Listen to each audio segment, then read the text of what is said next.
Bonsoir à toutes et à tous. J'ai un cercle, moi je suis originaire du département de Saône-et-Loire, le sud de la Bourgogne, et j'ai été agriculteur pendant un certain nombre d'années en polyculture élevage de Charolais. Et puis suite à un grave accident, j'étais obligé d'arrêter ma profession d'agriculteur. J'ai repris des études pour assumer ma passion, parce que je suis passionné de botanique et puis je suis grand comme ça, je suis un petit, donc c'est incroyable. Mais quand on est agriculteur, on n'a pas le temps de faire de la botanique, on travaille. Un agriculteur n'a pas le temps de s'occuper des plantes, ce qui n'est pas l'adoption. Et donc j'ai repris des études de botanique et j'ai fait plein de choses en botanique. Depuis les inventaires, simplement des inventaires floristiques, notamment pour la création des géolysinières dans les années 80, et puis après carrément des cartographies plus précises de biotopes au moment où on a commencé à créer les zones naturelles humides. Et j'ai fait de la recherche pour des laboratoires qui utilisent les plantes. J'ai fait énormément de choses très diverses en botanique. Et par contre, en faisant les cartographies de biotopes pour les naturales humides, donc il y a quelque chose qui m'a quand même interpellé, c'est que dans Corinne Biotope, et même dans les cahiers d'habitat, les cultures ou les prairies sont toutes classées en blocs, malgré qu'elles soient très différentes d'une région à une autre en raison du climat ou de la géologie, qu'elles soient très différentes par rapport aux pratiques agricoles qui sont faites dessus. Vous avez des prairies qui sont totalement différentes du point de vue de la flore, mais elles sont classées dans le même paquet. Donc j'ai essayé justement d'entreprendre une étude de ces parcelles entre guillemets agricoles. En parcelle agricole, ça va aussi bien d'un champ de maïs ou d'une vigne en agriculture chimique intensive que les alpages, qui ont encore des parcelles agricoles aussi. Donc, pour essayer de faire une classification de ces parcelles agricoles plus adéquate par rapport à ce qu'ils sont réellement. Alors, ce soir, je vais essayer de vous... Dans quel secteur vous avez travaillé? Alors, sur toute la France. Corse comprise. Ce soir, je vais essayer de vous présenter justement ces plantes dites bioindicatrices, notamment celles des parcelles agricoles. Et je vais essayer de vous expliquer ce que c'est, je vais essayer de vous les présenter. Et puis, s'il nous reste un petit peu de temps après, on pourrait voir aussi des plantes qui sont plus simplement liées à l'agriculture, mais qui sont plus liées à la qualité écologique du milieu aujourd'hui. Alors, qu'est-ce que c'est qu'une plante bioindicatrice? Pour comprendre ce que c'est qu'une plante bioindicatrice, il faut remonter il y a 150 millions d'années au passage des fougères prespermatiques qui sont des cryptogames, aux phanérogames gymnospermes primitifs, les gyncophytes. Donc, au moment du passage des fougères prespermatiques aux gyncophytes, il y a eu un changement radical du mode de reproduction. Donc on est passé de la reproduction par spore, où les macrospores femelles et les microspores mâles se rencontrent dans l'eau, à la reproduction par ovule et pollen, où ces deux-là, ils se rencontrent dans l'air. Alors chez les premiers phanérogames gymnospermes, donc les gyncophytes, vous avez un pied femelle qui émet des ovules, vous avez un pied mâle qui émet du pollen, le vent transporte le pollen sur les ovules, et le pollen féconde l'ovule et la plantule démarre. C'est un système de reproduction qui a très très mal fonctionné, puisque sur les plusieurs milliers de gynécophytes qu'il y a eu, il en reste un seul, le gynéco biloba. L'arbre est éteint. Tous les autres sont éteints parce que c'est un système de production extrêmement aléatoire. Que si la plantule démarre sur l'arbre, suivant le taux d'humidité de l'air, entre 24 et 48 heures après la fécondation, la plantule est morte.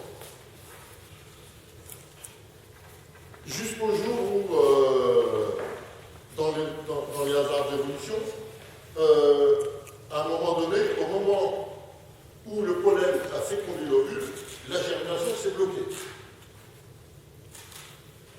Et l'ovule n'a pas germé sur l'arbre, il a germé qu'une fois qu'il était tombé au sol.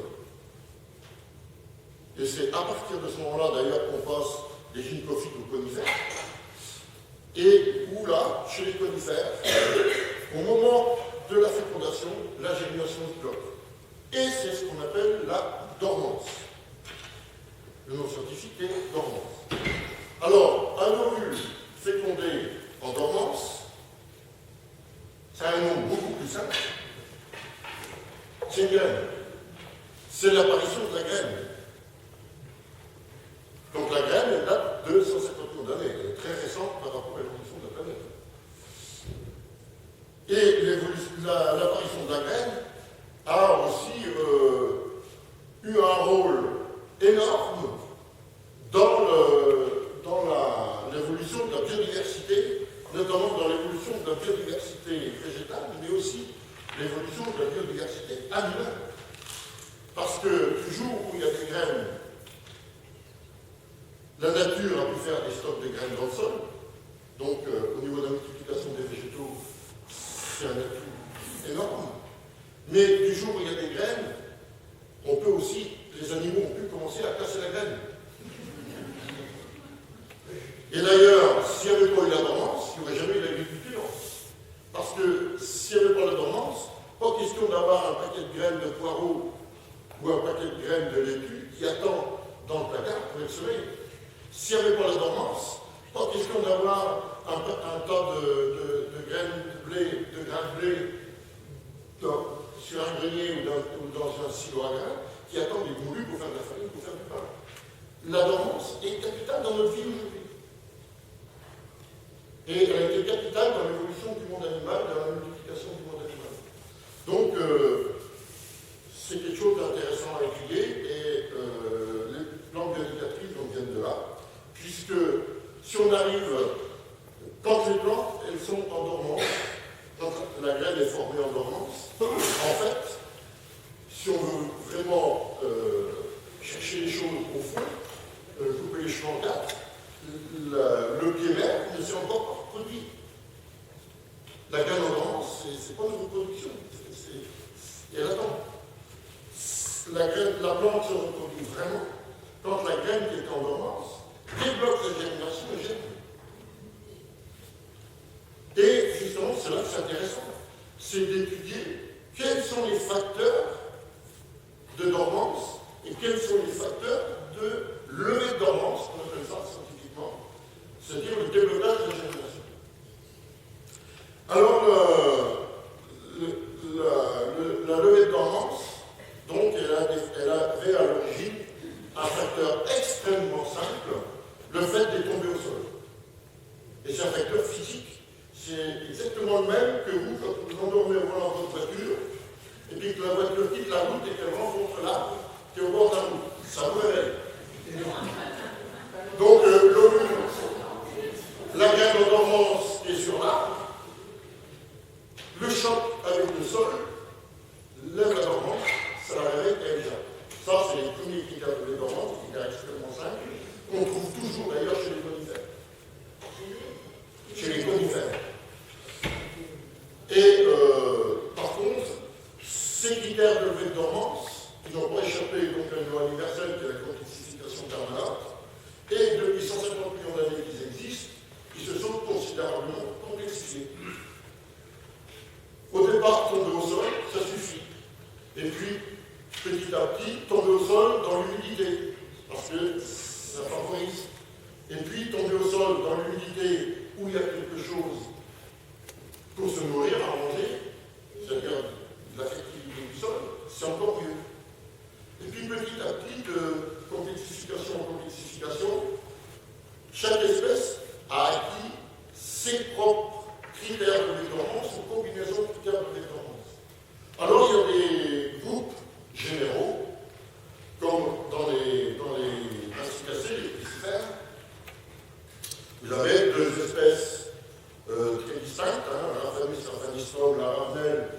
Synapis arvensis, la montagne, des champs, qui ont des critères en commun. C'est que le sol soit riche en base et compacté, manque d'oxygène. Richesse en base pour un élément capable de fabriquer des bases, potasse, magnésium et calcium, et manque d'oxygène, compacté. Mais Raphanus raphanistrum est capable de germer ou élever sa dormance dans des sols à pH plus ou acide, inférieur à 7, alors que Synapis arvensis va lever sa dormance dans des sols à caractère actif, c'est-à-dire à pH supérieur à 7,5 par litre. Donc, on voit bien ces deux plantes ont des critères en commun, mais dans ce globe des critères en commun, elles ont chacune leurs critères particuliers. Alors, c'est là que ça devient intéressant, parce que si on arrive à décoder qu'est-ce qui lève la dormance d'une graine, on peut repartir dans l'autre sens et dire si cette plante est présente ici, c'est que c'est les conditions de la dormance, donc elle nous indique quelque chose sur le sol. Si j'ai une plante dont c'est le blocage du phosphore qui lève la dormance, présente ici, je sais que dans ce carré-là, 10 cm sur 10, autour de la graine, il y a un blocage du phosphore. Ça ne veut pas dire que la graine est moins de phosphore. Donc, ce qui fait qu'on peut repartir dans l'autre sens pour pouvoir faire des diagnostics de sol, voir ce qui se passe au sol, voir ce qui se passe dans l'environnement. La condition d'associer les critères de dormance à un autre paramètre qui a été très bien codifié en phytosociologie, qui est l'abondance, la répartition, le taux de recouvrement, qu'on appelle ça, notamment qui a été très codifié par Braun Blanquet, les fameux coefficients d'abondance, coefficients de recouvrement. Parce que si une plante, elle est répartie partout dans votre jardin, c'est que les critères de dormance de cette plante sont partout dans votre jardin. Si on n'a que 4 pieds dans un coin, c'est que les critères de dormance sont que sur ce petit carré dans le coin du jardin. Donc, ce n'est pas significatif pour le jardin. Donc, le taux de recouvrement d'une plante, l'abondance d'une plante et sa répartition sur une parcelle est largement aussi important que l'espèce en elle-même. Donc, il faut bien associer les deux paramètres. Et à partir de là, on a commencé à faire des diagnostics de sol. Ça veut dire que dans un jardin, si on le laisse en jachère, on va avoir des Ah non. Même si on met des plantes spéciales. Oui, alors c'est ce qu'on appelle ces plantes justement qui nous indiquent des choses dans les cultures ou dans les jardins ou dans les prairies. C'est ce que les jardiniers ou les agriculteurs appellent des mauvaises herbes. Alors les mauvaises herbes, c'est simplement le thermomètre qui nous permet de mesurer ce qui se passe. Même souvent c'est le médicament aussi. Donc quand on ne veut pas voir son malheur, eh ben, on casse le thermomètre, comme ça on n'a plus de fièvre. Donc le désherbage consiste simplement à casser le thermomètre pour avoir plus de fièvre ou à éliminer le médicament parce que on n'aime pas prendre des médicaments. Il faut savoir aussi que le désherbage, il est extrêmement récent dans l'histoire de l'humanité, puisqu'il est apparu vers 1870. Avant 1870, on ne désherbait pas les plantes.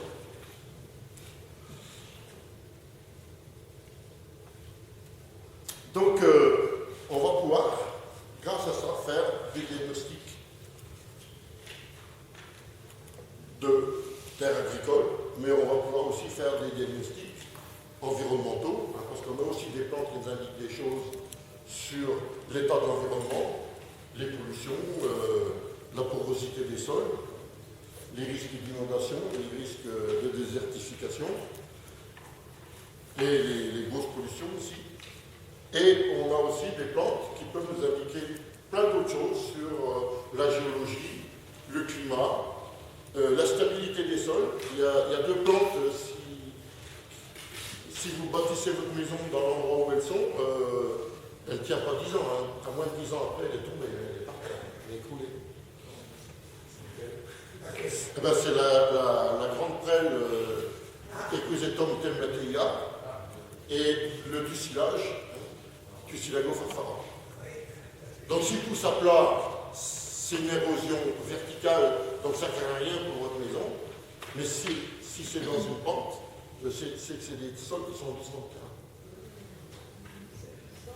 Donc ça peut vous rendre service. Et puis on a aussi des plantes qui sont les plantes d'atterrissement, notamment des tremblants dans les tourbières, sur les lacs de tourbières. Et quand vous les voyez, vous savez que vous allez vous engager sur un tremblant. Et donc là, vous faites précautionnement marche arrière pour pas disparaître dans le tremblant. Elles peuvent aussi vous sauver la vie. Donc, on peut utiliser les plantes bioindicatrices pour plein de choses différentes. Alors, on va justement faire un petit tour, notamment, on va faire un inventaire et ce qui se passe dans un vignoble. En même temps, on verra aussi, grâce aux plantes, tous les problèmes, ou les atouts ou les défauts de l'agriculture d'aujourd'hui, notamment. Ce qui est valable pour les vignobles, d'ailleurs, est valable aussi pour toute l'agriculture, est aussi valable pour votre jardin.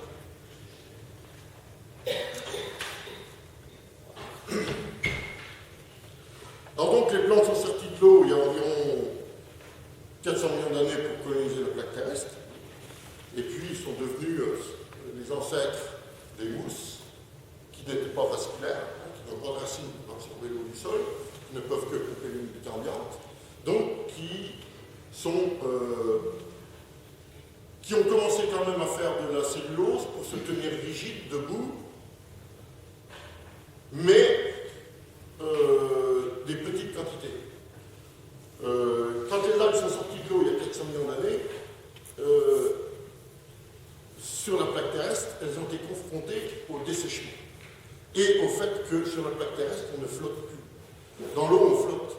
Sur la plaque terrestre, on flotte. Donc, elles ont commencé par épaissir les membranes pour plus être desséchées par le soleil, et elles ont commencé par se rigidifier pour se tenir debout. Comment on rigidifie quelque chose? Il y a un moyen très simple de rigidifier, c'est d'enrichir en carbone. La preuve, aujourd'hui, on fait les vélos, les cannes à pêche en carbone, parce que c'est ce qui est plus rigide, c'est ce qui est mieux. Donc les plantes ont commencé à enrichir la molécule qui contient du carbone de base, que sont les sucres simples, C6H12O6. Si on enrichit cette molécule en carbone, on est de plus en plus on enrichit la molécule en carbone, plus on est rigide. Donc on a commencé par faire, les plantes ont commencé par faire des fructoses, puis des amidons, et puis des celluloses, et après des lignines, et des lignines polymérisées, donc ils sont de plus en plus riches en carbone. Les lignines polymérisées étant pratiquement impétricibles. Alors ça a eu une conséquence. Ça a eu la conséquence d'enrichir la plaque terrestre en humus, en matière organique. Parce qu'une plante riche en carbone, elle ne peut pas se décomposer complètement. Il reste une trace sur la plaque terrestre qu'on appelle matière organique. Alors, les mousses ont laissé un tout petit peu de matière organique. Une mousse, quand elle meurt, elle laisse quelques grammes de matière organique. Mais les mousses ont commencé à se vasculariser, c'est-à-dire à essayer de s'alimenter en eau, même quand il ne peut pas. Parce que les mousses, elles sont alimentées en eau que lorsqu'il pleut. Et où est-ce qu'on va chercher de l'eau quand il ne pleut pas? Dans les fissures de la roche. Et pour aller chercher de l'eau en profondeur, c'est pas compliqué, c'est l'eau forage, la pompe et les tuyaux. Et donc, ce sont les racines et les canaux pour faire monter cette eau dans les feuilles. Donc la vascularisation, et donc on procède des mousses aux végétaux dits vasculaires, les fougères. Et les fougères qui, elles, ont atteint grâce à cette alimentation en eau permanente, des développements énormes, puisqu'on a retrouvé dans les découvertes de Barra à côté de Mont-Solémine, des troncs de xylophytes de 10 mètres de diamètre et qui étaient des xylophytes de 60 mètres de haut. Donc une fougère, enfin ça devait être des lycopodes, je crois. Et avec un tronc de 10 mètres de diamètre et de 60 mètres de haut, lorsqu'elle meurt, elle ne laisse pas quelques grammes de matière organique comme les mousses, elle laisse des tonnes. Et donc, il y a eu une couche de matière organique qui s'est formée sur la planète, c'est le fameux carbonifère. Une partie s'est engloutie et a formé ces fameux gisements qui sont les gisements de charbon. Mais une partie s'est recombinée avec le minéral, et s'est recombinée avec les micro-organismes, notamment les bactéries, les champignons et les algues microscopiques, pour former cette couche vivante qu'on appelle le sol. Alors le sol, c'est l'endroit où tout s'échange entre l'atmosphère et la roche-mère, et la roche. Donc c'est la peau de la terre, en fait, le sol. Et justement, c'est aujourd'hui, on s'aperçoit que quand le sol meurt, parce qu'on a fait des pratiques qui défavorisent la vie microbienne, la terre arrête de respirer. Un grand brûlé, il meurt pas de ses brûlures, il meurt d'asphyxie. Tous les pompiers le sentent. Alors les besoins du sol, c'est de l'eau, de l'air et des éléments fertilisants transportés, transformés notamment par les bactéries. Et les champignons aussi microscopiques, ce qu'on appelle les mycorhizes, c'est-à-dire ce gaine de champignons qui se forment autour des racines de plantes. Toutes les plantes font des mycorhizes, sauf une famille, il y a toujours des dissidents partout. Une famille qui s'appelle les brassicacées ou crucifères qui ne font pas de mycorhizes. Autrement, toutes les autres plantes font des mycorhizes. Alors, comment fonctionne le sol, justement? Eh bien, lorsqu'il pleut,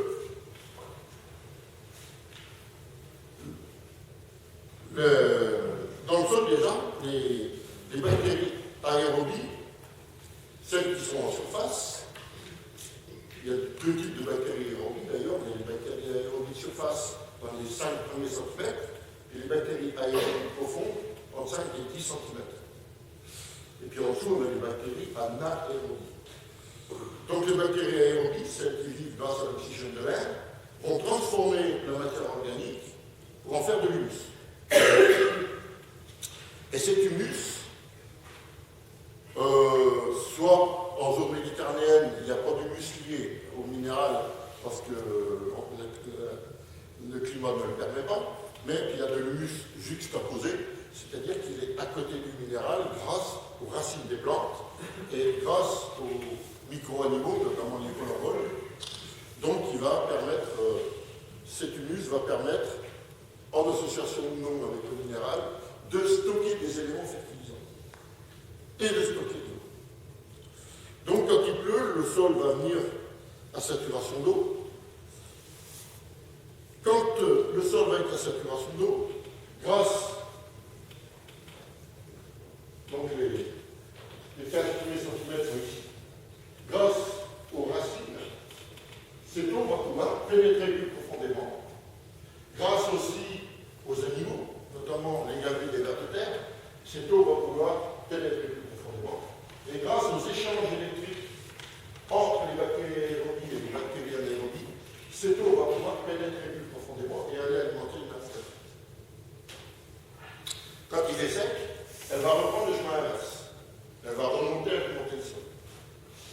Alors aussi, quand on a une bonne vie microbienne aérobie, donc il y a stockage d'éléments sur le complexe, mais il y a aussi des libérations d'éléments minéraux de la roche-mère dont le sol a besoin pour vivre. Notamment le phosphore, la potasse, le magnésium et le calcium, qui seront libérés de la roche-mère par les bactéries anaérobies. C'est les bactéries anaérobies qui vont décomposer la roche. Et tout ce monde va vivre en harmonie, donc il va y avoir des échanges atmosphère-roche-mer et des échanges roche-mer-sol-atmosphère. Donc là, tout va bien. Quand il y a une déficience des bactéries aérobies, la nature a horreur du vide. Si les aérobies de surface ou profondes disparaissent, c'est les anaérobies qui prennent leur relais. Ça, il n'y a jamais un sol sans bactéries. C'est soit l'un, soit l'autre. Et quand les bactéries anaérobies prennent leur relais, c'est comme si on mettait une frontière frontière infranchissable à la profondeur des bactéries aérobies. Donc là, les racines, vous voyez, ne franchissent plus. Elles se mettent à l'horizontale. Donc, lorsqu'il pleut, le sol va venir à saturation d'eau. Mais comme elle ne peut plus descendre, comme elle ne peut plus pénétrer, comme elle ne peut plus aller dans les nappes phréatiques, elle va partir à l'horizontale. Et quand elle va partir à l'horizontale, elle va lessiver les éléments fertilisants.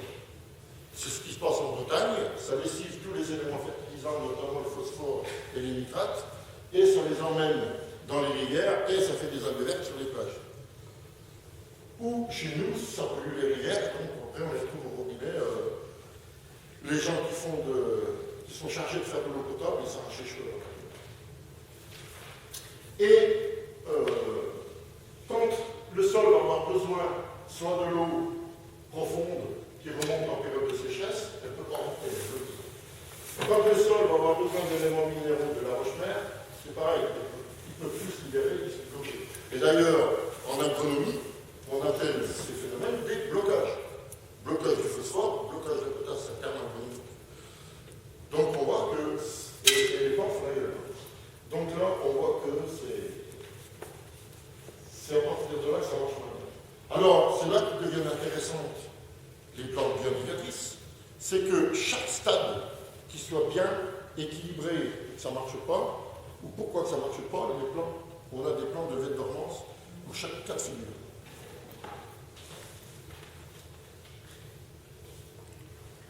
Alors, entre autres, le croquis qu'on vient de voir, le deuxième, ça s'appelle la perte de porosité des sols. Donc l'INRA, en 2007, a fait une étude, une statistique, qui disait que 71% des sols agricoles français avaient perdu leur porosité. Et ça, c'est une source non seulement de pollution, mais c'est aussi une source d'inondation. Quand on a des inondations dans un coin, c'est que l'eau n'a pas pu s'infiltrer et elle a ruisselé et elle a été faire des inondations au lieu de s'infiltrer. Le plus on a d'infiltration, le moins on a d'inondation. Alors le lessivage des sols, ça fait tout disparaître, aussi bien les éléments fertilisants que le complexe argilo-humique, que l'humus.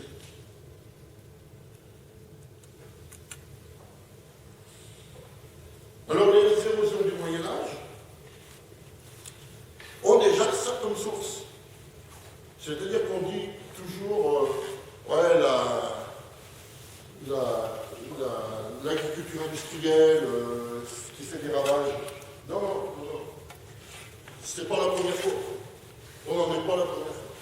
On a déjà deux épisodes historiquement connus. Le premier épisode, c'est à l'époque romaine. Ce qu'on appelait le POR, le petit optimal romain, où on a exactement les mêmes ingrédients qu'aujourd'hui. Réchauffement climatique, démographie galopante, intensification de l'agriculture pour nourrir tout le monde, déforestation, érosion des sols. Et ça se termine mal, ça se termine par des famines et des épidémies. Et puis petit à petit, ça se reboise, ça reste comme ça, et puis, à un moment donné, hop, quand tout s'est rééquilibré, ça repart pour un tour, et c'est ce qu'on appelle le POM, là, le petit optimal médiéval, où on retrouve les mêmes ingrédients, la fameuse déforestation des mâles du début du Moyen-Âge, la démographie galopante, le réchauffement climatique, l'intensification de l'agriculture et l'érosion des sols. Alors ceux qui habitent en Camargue, il faut qu'ils sachent que c'est grâce au POR et au POM, au petit optimal romain et au petit optimal médiéval, à l'érosion des sols par l'agriculture pendant ces deux périodes, que la Camargue existe. Parce que la Camargue, c'est quoi? C'est toutes les terres arables qui sont descendues des Alpes par érosion et qui ont constitué la Camargue. S'il n'y avait pas eu ces deux catastrophes dues à l'agriculture, la Camargue n'existe. Donc, on voit quand même, il y a des gens qui trouvent que c'est bien, il y a des gens qui trouvent que c'est mal. Ceux qui ont perdu leur terre dans les Alpes, ils trouvent pas ça bien. Ceux qui ont gagné de la terre en Camargue, ils trouvent ça bien. Donc, on voit que c'est aussi le bon et le mauvais, hein, qu'un point de vue, suivant où on se trouve.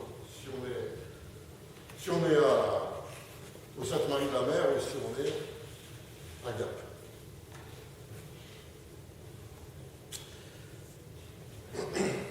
Mais tous les cas, c'est la déforestation et la surexploitation agricole qui a fait ces érosions.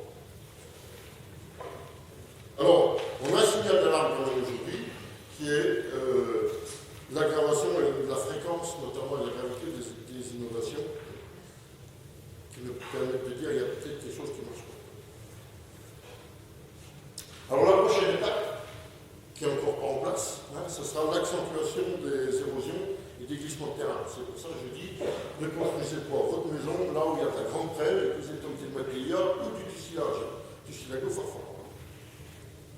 Alors ça, c'est des phénomènes qui sont déjà en place et qui sont actifs dans le sud de l'Espagne.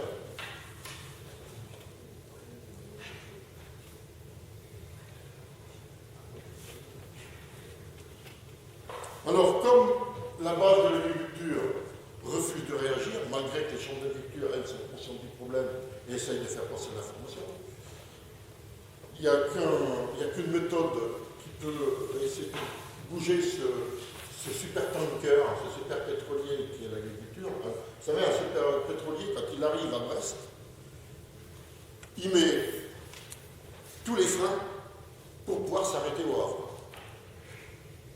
Il faut cette distance-là pour s'arrêter. Donc l'agriculture, c'est un super pétrolier. Donc pour le faire bouger, pour le faire peut-être commencer à penser qu'il peut commencer à freiner, c'est aussi les consommateurs qui peuvent le faire en essayant de pousser un peu par un petit peu. Autrement, il n'y a pas d'espoir. Alors, donc, les diagnostics de sol, j'ai codifié ça. Donc, pour un certain nombre d'espèces qu'on trouve dans les parcelles agricoles, les conditions de rétornance. Alors, le premier critère, c'est coefficient est un mot malheureux qui a été dit quand on a écrit ça, je dirais plus potentiel de fixation ou capacité de fixation. C'est-à-dire, c'est l'humus du sol et la capacité de l'humus du sol à fixer l'eau et les éléments fertilisants. Alors, les déficiences de bactéries aérobies vont faire baisser cette capacité du sol à fixer l'eau et à fixer les éléments fertilisants. Et ça, il y a une plante caractéristique de levée de dormance dans des sols qui ont perdu leur capacité de fixation, c'est l'aquilée-millefeuille. Souvent, on a une prairie entière d'aquilée-millefeuille, il y a 1 hectare, 2 hectares, et botaniquement, si on regarde bien, on n'a pas plusieurs pieds d'aquilée-millefeuille, on a un pied d'aquilée-millefeuille. On peut faire 1 hectare. Il fait des drageons, il fait des stolons, il va coloniser partout. Et l'aquilée-millefeuille, elle est comme une immense filet, une immense pieuvre qui tient le sol. Coluche avait une blague qui disait je tiens la crasse en le linge. Et l'aquilée-millefeuille, elle est là, elle tient le sol et elle dit aux bactéries reconstituer la capacité de ce sol à ne pas partir en érosion, à ne pas aller faire la canard. Donc, l'aquilée-millefeuille tient la terre, et quand il y a un rééquilibre qui s'est fait, elle disparaît. Elle ne relève plus sa dormance, elle disparaît. Ceux qui ramassent des plantes médicinales, à l'heure actuelle, avec les moyens modernes, ils ont GPS. Et quand ils trouvent une belle station de plantes médicinales, hop, ils prennent les coordonnées GPS pour pouvoir revenir l'année suivante, 2 ans après, ou 3 ans après, recueillir pour reconstituer leur stock de plantes, pour récolter des plantes pour des laboratoires, et ainsi de suite. L'aquilée-millefeuille, ce n'est pas la peine de prendre les coordonnées GPS. De se trouver une super station d'aquilée-millefeuille à cueillir, 2 ans après, 3 ans après, vous revenez, il n'y en a plus un pied. Elle a joué son rôle, elle est disparue. Sitôt que le sol a repris ses capacités de fixation, elle ne lève plus sa dormance. Alors, l'aquilée-millefeuille, on peut aussi faire un lien entre qu'est-ce qui lève la dormance des graines et quelles sont les propriétés des plantes. L'aquilée-millefeuille, donc, va germer dans des sols en érosion de matière organique, voire même en risque d'érosion physique. La matière organique de l'animal, c'est quoi? C'est le sang. Donc, l'aquilée-millefeuille est une plante qui va lever sa dormance dans des sols où il y a des hémorragies de matière organique. Scientifiquement aujourd'hui, on sait que la millefeuille est le plus grand hémostatique plante qui existe. On arrête même des hémorragies artérielles. On parle artère fémorale, mais des petites hémorragies artérielles, on les arrête. Alors les hémorragies veineuses, très bien. C'est le meilleur hémostatique qui existe. Donc il y a un lien entre qu'est-ce qui lève la dormance de la graine et les propriétés des plantes.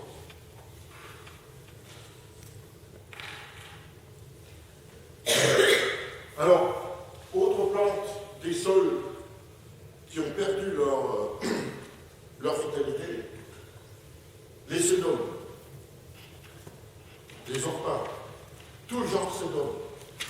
Parce que le biotope primaire du sédum, c'est les sables et rochers. Les zones où il n'y a pas de sol, justement, hein, où ils direct sur la roche, et ils sont capables d'ailleurs de sécréter des acides par les racines pour dissoudre la roche, pour s'incruster dans la roche, ou pour aller chercher des éléments fertilisants dans la roche. Et ils vont être des têtes de pont pour former de la matière organique sur cette roche, notamment grâce à leur capacité à stocker l'eau dans les feuilles. C'est pour ça que on appelle ça des plantes crasselantes, des plantes qui ont des cellules de stockage d'eau dans les feuilles et qui ont un revêtement cireux dans les feuilles pour pouvoir faire des evapotranspiration. C'est un des rares groupes de plantes qui ne fait pas d'evapotranspiration ou très peu d'evapotranspiration. Donc ils vont stocker de l'eau et ils vont fabriquer de la matière organique sur la roche pour refaire une tête de pont. Alors, lorsque les sédums commencent à pousser dans des sols agricoles où il y avait un sol, c'est signe que le sol a disparu. On est revenu 400 millions d'années en arrière sur la plaque terrestre.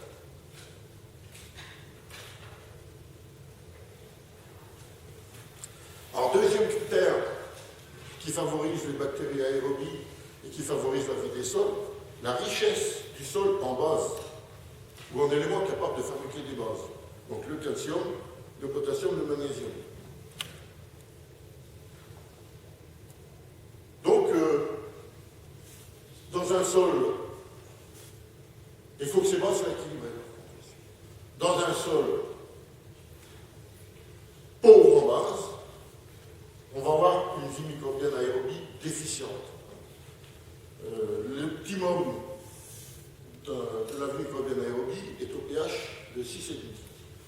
Donc 1 c'est l'acide, 14 la soude, 7 la neutralité, c'est à 6,5 que la vie microbienne aérobie est la plus intense.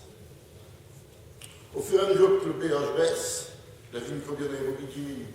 À 4, on a déjà une vie microbienne sérieusement altérée.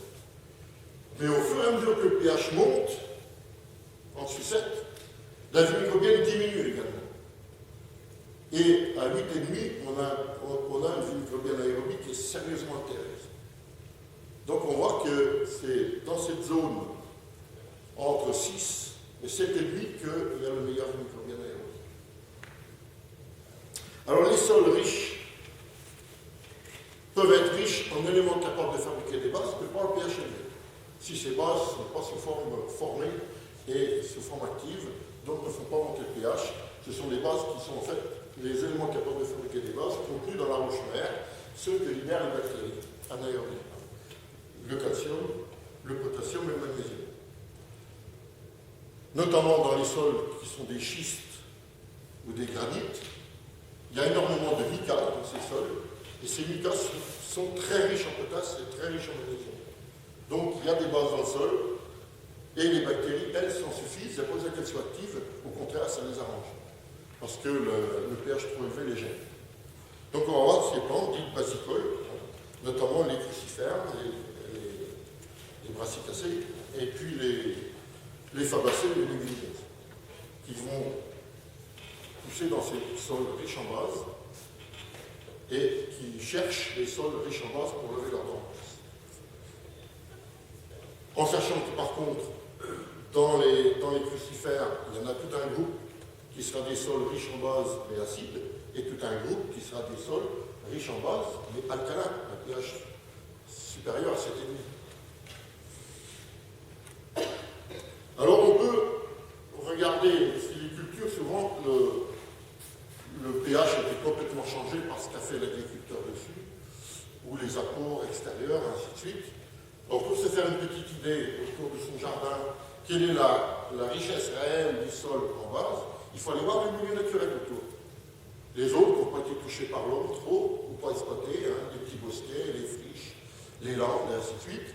Et on va voir si dans ces petites zones autour de votre jardin ou de votre parcelle cultivée, s'il y a des plantes dites basicoles.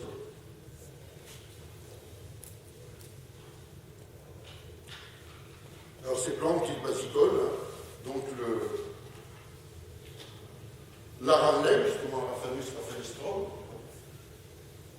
le bleuet, le coquelicot, l'érable champêtre, enfin tous les érables en général, l'érable de Montpellier aussi, sont des plantes donc, qui cherchent les sols riches en eau. Mais pas forcément un pH élevé. Par contre, on a les plantes qui cherchent les pH élevés. Et il n'y a qu'un élément capable de faire monter le pH au-delà de 7 dans un sol, c'est le calcaire actif. Donc, dans les sols à pH supérieur à 7, on aura obligatoirement des espèces dites calcicoles qui cherchent le calcaire actif. Dans ces espèces calcicoles, eh ben, les picris, Picris éthioïde, Picris iracéide, Picris éthioïde qu'on appelle aussi l'helmatique, ou le plantain moyen, Plantagomédia. Donc il y a une multitude d'espèces de plantains. Chaque plantain a ses propriétaires. Plantagomédia, c'est vraiment la plante des sols, le plantain moyen, la plante des sols à pH égal ou supérieur à 7,5. Souvent même le plantain moyen, on a un pH de 8,5. Et puis il y a d'autres plantes, je vous ai dit tout à l'heure, la moutarde des champs, qui est à pH élevé généralement, le réséda jaune, réséda lutea. Alors, dans l'autre sens, on a des plantes qui indiquent les sols en cours de décalcification, ceux qui sont en train de perdre leur fonction. Notamment en zone, en pelouse ou en prairie, on aura la pâquerette, Bellis perennis, ou en zone méditerranéenne, Bellis sylvestris aussi. Et on aura en terre cultivée la spergule des champs, Spergula arvensis. Donc chaque fois qu'on a apparition de ces espèces, c'est qu'on est en cours de décalcification. Alors les pelouses sont toutes en cours de décalcification pour une raison toute simple, qui correspond à l'évolution du monde végétal depuis la sortie de l'eau. Quand vous tondez votre pelouse régulièrement, vous la tondez à l'état de gazon, d'herbe, qui elle est très riche en azote, et très riche en potasse, et très pauvre en carbone. Parce que l'herbe, elle ne fait du carbone que lorsqu'elle va vouloir se redresser pour monter en fleurs, monter en graines. Donc, à l'état de pelouse, il n'y a pas de carbone, ou très peu. Donc, quand vous tondez, vous ramenez de l'azote et de la potasse, de l'azote et de la potasse, de l'azote et de la potasse, de l'azote et de la potasse, mais jamais de carbone. Donc, il y a ce fameux équilibre C sur N, carbone sur azote, qui ne va pas se faire. Et si cet équilibre n'existe pas, il n'y a pas d'humus qui se forme dans le sol, donc il n'y a plus de stockage, donc on perd le calcium, il y a des calcifications. Donc vos pelouses, quand il y a de la banquette qui les installe dedans, c'est que vous êtes en cours de décalcification parce qu'il n'y a que de l'azote. Il faut de temps en temps, la pelouse avoir le courage de, au moins une fois par an, de la laisser un peu monter pour qu'elle fasse du carbone. Pour que vous ayez de l'humus. Ou alors, si vous ne voulez jamais la laisser monter, eh bien, il faut l'acheter à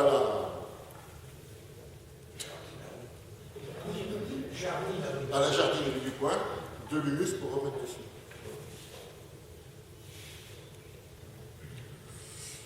Alors, on a aussi des plantes qui nous indiquent un autre élément qu'ont besoin les bactéries aérobies pour vivre, l'oxygène de l'air. S'il n'y a pas d'air dans le sol, il n'y a pas d'oxygène et les bactéries aérobies disparaissent. Alors, on a des plantes qui indiquent justement le compactage des sols, soit par les machines trop lourdes, parce que maintenant les machines sont de plus en plus lourdes, soit par un sol donc, qui n'a pas peu ou pas d'argile, qui a surtout des minimums haussiers, sableux, et où il y a un phénomène qui se produit qu'on appelle la battance, c'est-à-dire chaque fois qu'il pleut, si on a de la terre trop fine, si on a fait de la terre trop fine en préparation de sol, la première pluie qui tombe, hop, ça se prend en béton. Ça croûte, ce qu'on appelle, ça se prend en béton. Ça, c'est qu'on avait de la terre fine. Et cette battance, donc, qui va lever la dormance, ou cette compactage qui va lever la dormance, notamment de tous les conisas. Donc, la vergeraie du Canada, Conisa canadensis, la vergeraie de Sumatra, Conisa sumatrensis, bonariensis, il y en a un peu partout qui sont arrivés. Et puis, de l'érigeon anus, l'érigeon annuel, c'est les belles fleurs blanches, qui sont toutes des plantes qui nous indiquent la battance et l'insuffisance du soleil. Alors, quand on a ça dans son jardin, ben simplement, il faut prendre la grelivette et réoxygéner le sol sans travailler, sans faire de terre fine. Alors, la grelivette, c'est une fourche à dents droite, et on la pique avec deux manches. On la pique et on fait ça. On ne retourne pas la terre, on ne fait pas la terre fine. On la pique et on fait ça, c'est tout. Et qu'on recule de 50 cm, on la pique et on fait ça. Et au moins, vous ne faites pas mal au dos. Je vais vous dire, la qualité des sols aujourd'hui, elle est due à ce que tout le monde cherche à jouer des surplus.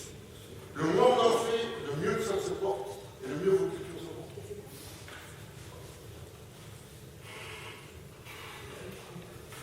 Alors, on a aussi deux autres plantes qui peuvent nous indiquer un compactage des sols. Compactage des sols riches en base, une crucifère, une bacillacea, la Capsellus sabacea, Capsellus sabastoris. Pareil, compactage des sols aussi riches en base, le rumex violon. Rumex pulcher, parce que comme il y a une feuille qui ressemble à un violon, ce n'est pas les insectes qui l'ont mangé, hein, c'est la forme normale de la feuille, la forme de feuille de violoncelle. Donc lui qui va lever sa dormance dans des sols compactés.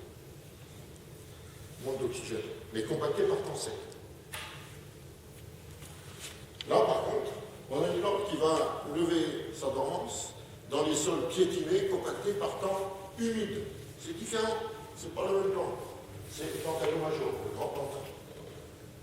Donc dans une sol compacté par temps humide, il va se produire un autre phénomène qu'on appelle hydromorphisme. L'hydromorphisme, c'est l'anaérobiose totale, parce que l'eau chasse beaucoup plus facilement l'air du sol que simplement pour s'effectuer avec une machine. Parce que l'air est élastique. Vous roulez sur votre parcelle avec un tracteur, ça va s'enfoncer sous les roues du tracteur, mais une fois que le tracteur est passé, l'élasticité de l'air va faire remonter le sol. Mais l'eau n'est pas élastique. Donc, quand vous passez avec votre tracteur, ça ne s'enfonce pas. Ou si ça s'enfonce, ce qui est généralement ça, dans les sols humides, le tracteur s'enfonce, c'est que le sac qui contient l'eau a explosé. Essayez de faire l'expérience avec un sac en plastique, hermétique, vous mettez de l'eau dedans et vous essayez de le comprimer. Pas possible de le comprimer. Si vous arrivez à le comprimer, vous en avez partout, hein, c'est qu'il a explosé.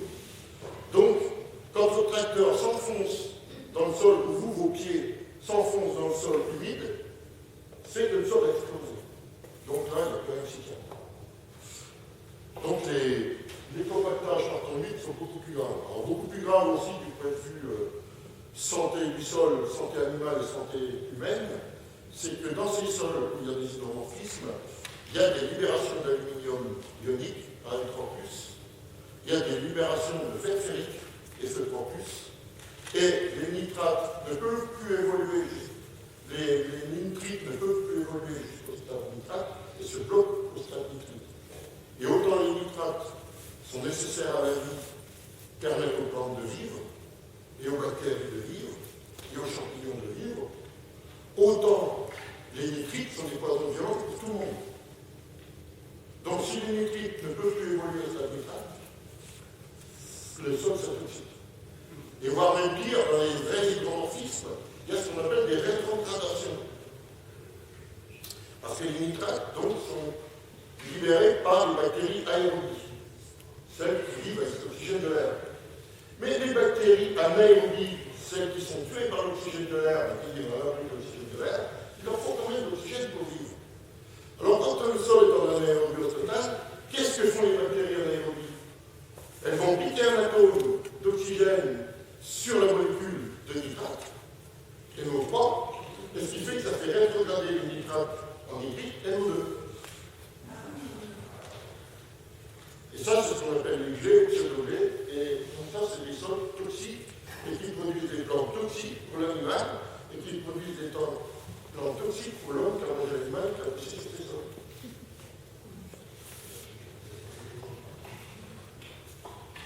Alors, autre plante des anaérobios totales, le grand rumex, Rumex obtusifolius, donc qui lui est vraiment la plante typique des sols anaérobios.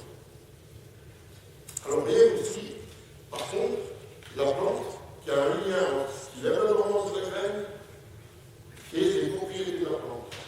Quand on analyse Rumex obtusifolius, quand on regarde les monographies, scientifiquement, on s'aperçoit que c'est une plante qui permet d'éliminer les métaux lourds, notamment le fer, voire même les métaux tout court, comme l'aluminium. Ah tiens, c'est bizarre, cette plante, elle germe, elle lève sa dormance dans les sols qui sont en anaérobiose totale, où il y a des hydromorphismes, il y a des libérations d'aluminium, de fer ferrique et des nitrites. Donc c'est la plante qui permet au sol de réduire ses intoxications par l'aluminium et le fer, mais c'est la plante aussi qui, chez l'animal et chez l'homme, va soigner les intoxications, faire éliminer les intoxications à l'aluminium ou au fer.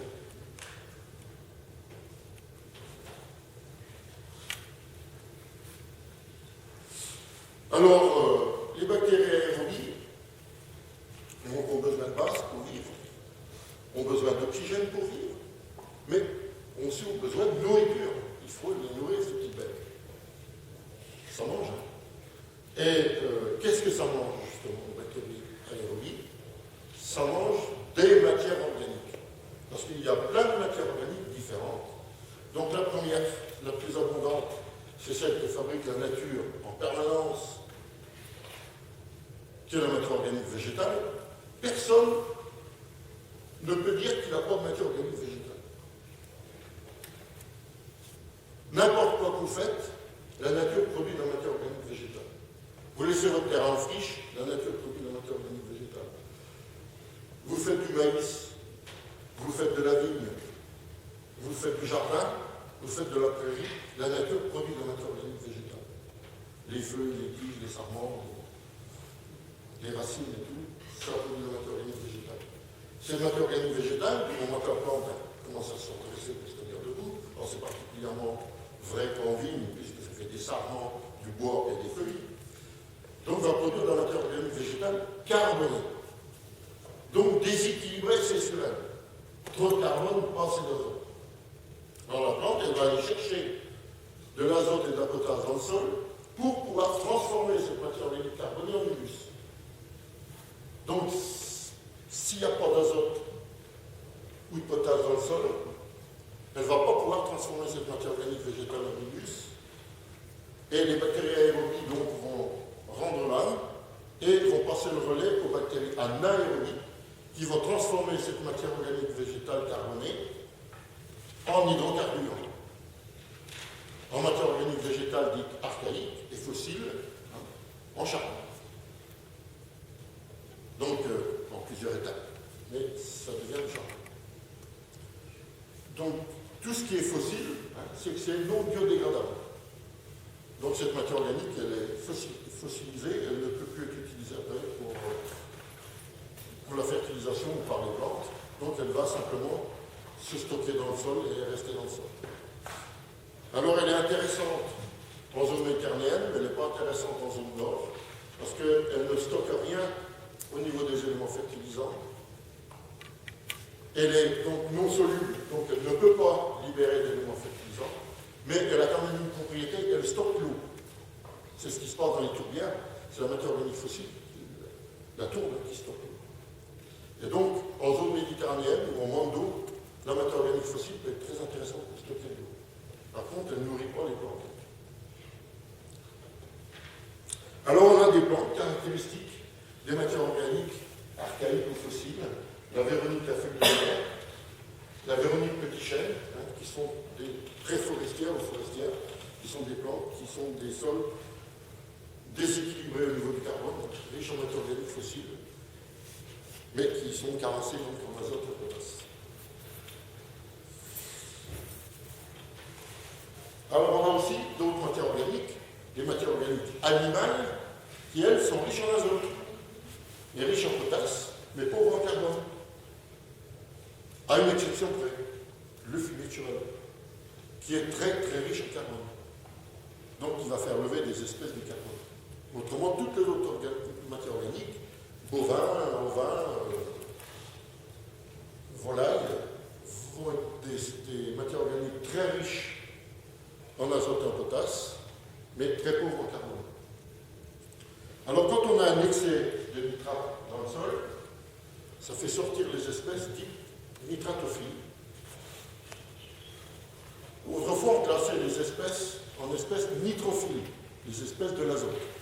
Mais là, maintenant, on différencie bien les espèces dites nitratophiles, parce que les nitrates dans le sol, contrairement dans notre eau de boisson, c'est mauvais, mais dans le sol, c'est très bon. Des espèces dites nitritophiles, les espèces des nitrites, parce que les nitrites sont des poisons violents partout, aussi bien dans notre eau de boisson que dans le sol. Donc, il faut bien différencier. Alors, comme espèce nitratophile, on a notamment le petit liseron des champs, Convolvulus arvensis, qui va pousser dans des sols, alors déjà quand même un peu excédentaires en nitrate, il y en a un peu trop par rapport au carbone, et les sols excédentaires en nitrate ont tendance à se tasser. Alors, des sols donc, qui vont manquer un peu d'oxygène et qui vont manquer de carbone. Et dans ces sols-là, les gens, souvent, ils s'arrachent les cheveux comme des liserons. Non, c'est rien les liserons. Il suffit de ramener un peu de carbone et d'oxygène et c'est bon. Décompacter le sol et un peu de terreau riche en carbone, d'humus, et vos liserons disparaissent.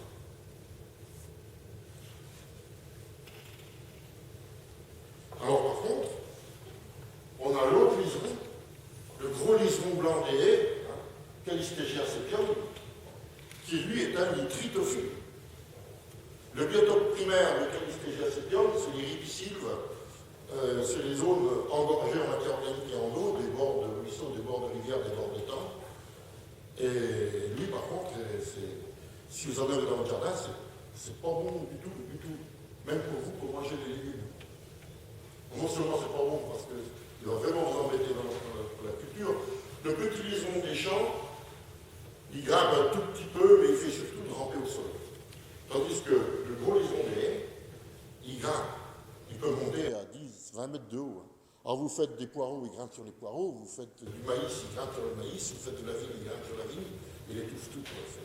C'est une plaie déjà, du point de vue agriculture, mais c'est aussi une plaie, c'est aussi un signe d'intoxication des sols, justement à l'aluminium ionique, au fer ferrique et au nitrite. Puis vous avez l'autre Rumex crispus aussi. Donc on a vu Rumex fusiformis tout à l'heure, qui va pousser lui plutôt dans les sols acides, et Rumex crispus, qui va pousser lui plutôt dans les sols alcalins, mais c'est toujours les zones aérobioses totales qui les font pousser. Donc la présence du nitrite. Après, vous avez des plantes qui vont vous indiquer diverses pollutions.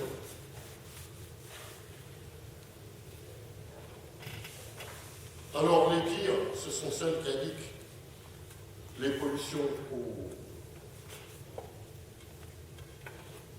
aux insecticides, notamment le DDT et le lindane, ou les rémanences de pollution au DDT et au lindane, puisque le DDT est interdit depuis,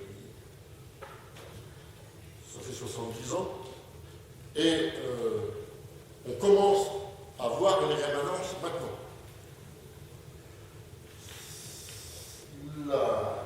La grande épurge, Euphorbia latiris, et puis la petite ciguë et la grande ciguë, Conium maculatum et Clusacinapium, sont vraiment des marqueurs de ces pollutions anciennes au DDT.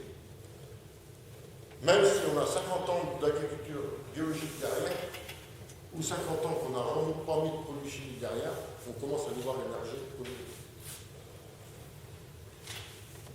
Et souvent, on trouve ça, des gens qui achètent une ruine, et qui retapent une ruine, et qui se disent, tiens, bah, on va refaire le jardin. Donc un jardin qui n'a pas été fait depuis 50 ou 60 ans ou 70 ans.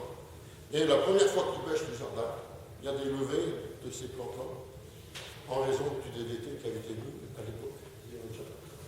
Parce qu'il y a une époque où, au début de l'agriculture chimique, dans les années 45, 50, 55, où il y avait notamment une marque commerciale du DDT qui était le Gézarol, comme aujourd'hui la marque commerciale du glyphosate, c'est le Roundup, qui était la marque la plus connue, et tout le monde, c'était Saint-Gézarol, c'était le miracle, et c'était un insecticide, et moi je me rappelle encore enfant, où j'ai vu des gens traiter les tomates contre le mildiou, qui est un champignon, au Gézarol. Ben, il dit oui, si ça fait pas de bien, ça ne peut pas faire du mal. Donc on traitait même les maladies cryptogamiques avec un insecticide. Vous voyez, les abus qu'on a fait à ce moment-là, c'est alors on a une autre plante caractéristique de ces pollutions, alors là plus le Roundup, justement, le glyphosate, qui est la Datura stramonium. C'est une plante extrêmement toxique, elle est mortelle. Même le peut être mortel pour contact. Et même pas besoin d'ingérer. Si vous avez beaucoup de Datura chez vous, que vous avez arraché dans votre jardin, prenez des gants, voire même un masque. Ça peut être mortel par contre.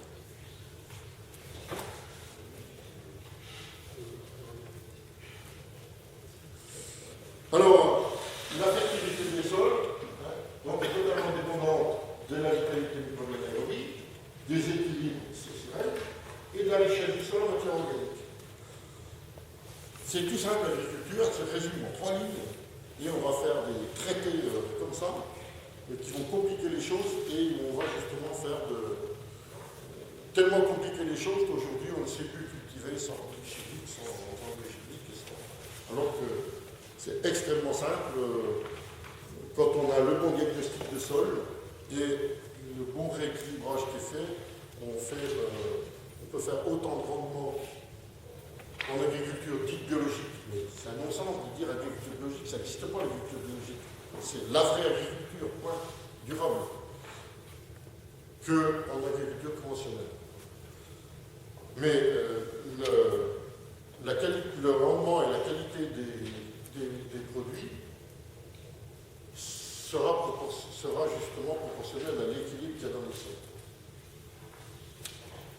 C'est un vignoble qui a eu, justement, pour ça que j'ai pris l'exemple de la vigne, c'est un vignoble qui a eu les premières prises de conscience, parce que derrière la production, il y a une chose qu'il n'y a pas dans les autres productions, c'est la dégustation.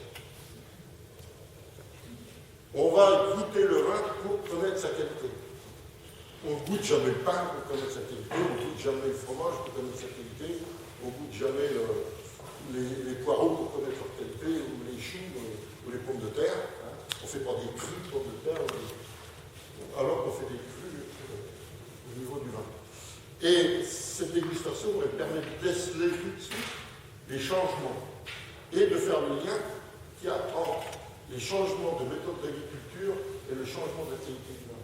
Et c'est pour ça qu'il y a énormément de vignobles aujourd'hui qui vont loin dans leur démarche pour revenir à une qualité importante, parce que c'est ça qui les fait vendre, autrement on les vend pas. Et d'ailleurs, moi j'ai fait des gros inventaires sur un vignoble juste à côté d'ici, à Velot, à Château-Beauferrand, parce qu'ils avaient un problème de qualité de vin qui était extrêmement basse. Et grâce à ce rééquilibrage des sols, ils sont revenus à une très très bonne qualité par rapport à l'équilibrage des sols. Et en faisant ces inventaires, j'ai découvert plein de plantes rares de la région marseillaise.